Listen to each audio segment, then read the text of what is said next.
Magandang araw sa inyong lahat. Maayong agas sa inyo tanan. Mga mag-aaral ng Nisu Batad Campus. Ako po si Mary Chris Regalado. At ako naman si Manuel Pahonilla. Para sa said Council Official.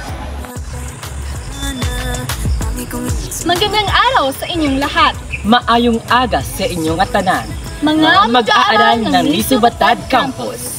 Ako po si Juliana Montecado. Ako naman si Tracy Jestro, for said Council Official. Filipino, wikang magpalaya.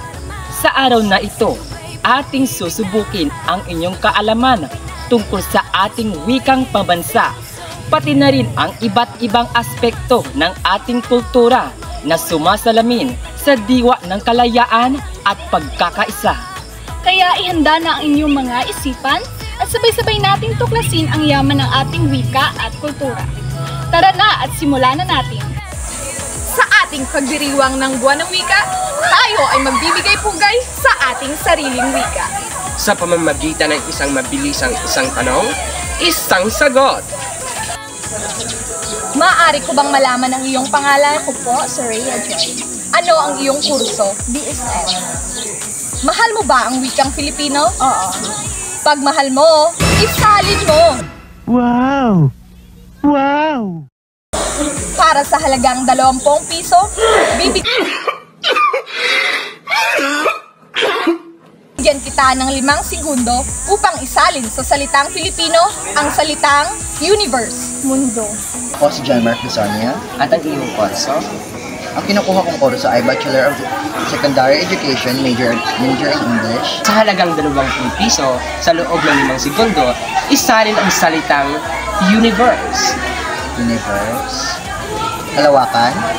Ang tamang sagot ay San Sinuko.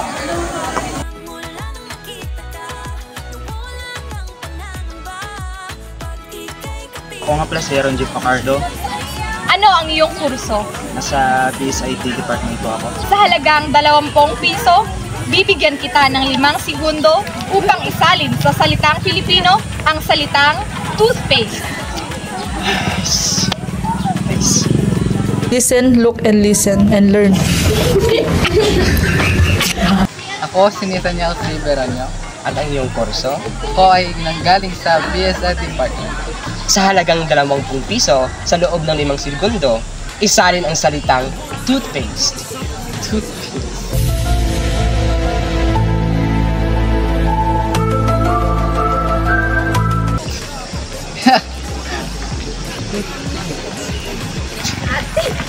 Colgate. Ang galing! Ang galing! Ang tamang sagot ay pasamada. Ang pangalan ko po ay si Ralph K. B. Ano ang iyong kurso? Bachelor of Science Bachelor of Science of Agriculture. Sa halagang 20 piso, sa loob ng 5 segundo, isalin ang salitang ring finger.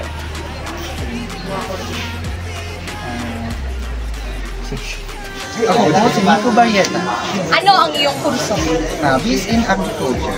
Para sa halagang 20 piso, bibigyan kita ng 5 segundo upang isalin sa salitang Filipino ang salitang ring finger. Palasingsingan.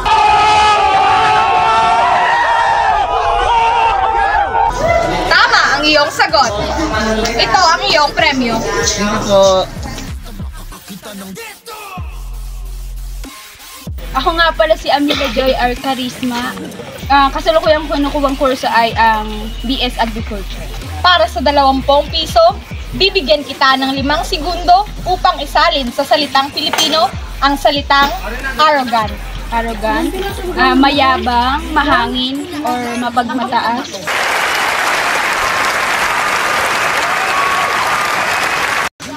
Tama ang iyong mga sagot.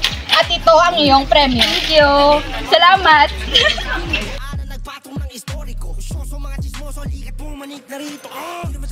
Ako po si Evermy Tomlas from BTLI Department.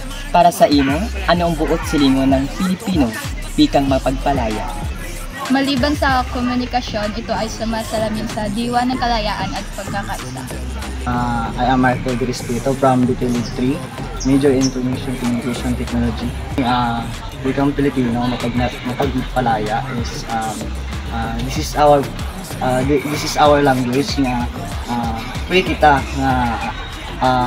kag-required sa aton na aton yung tradisyon nga language na ginagamit sa Pilipinas. So that's it. Sure. I am Michelle Joy Bernales. I am BS Ed 4 English major. So hello once again. In my perspectives, I would say that Wika or language for me empowers people to express themselves, have their own control over their lives, and live freely.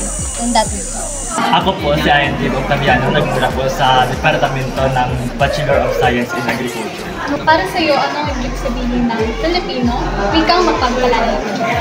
Para sa akin, ang ibig sabihin ng Filipino wikang mapagpalaya ay isang makabuluhan at makapangyarihang lingwahe kung saan ito ay nagsisimbolo ng katapangan at pagkakaunawaan sa bawat isa. Unang panahon ng Espanyol para upang tuluyang ipaglaban ang karapatan ng bawat Pilipino at ang kalayaan ng ating bansang Pilipinas. Maraming salamat. Nagwala po dahil ikaw na ang bagong ICC President. Thank you so much. Maraming salamat sa uulitin. Maraming salamat sa inyong aktibong pakikilahok, mga mag-aaral ng Nisubatan Campus. Sa ating simpleng talakayan at paligsahan, naway mas lalong lumalim ang ating pagpapahalaga sa wikang Filipino. Ang wikang nagbubuklod, naglilinang ng ating kaisipan, at tunay na mapagpalaya. Huwag nating kalimutan na ang wika ay hindi lamang instrumento ng komunikasyon, kundi ito rin ang ating pagkakinanlan bilang isang lahi. Patuloy nating pagyamanin at ipagmalaki ang ating sariling wika. Muli, isang mapagpalayang buwan ng wika sa inyong lahat.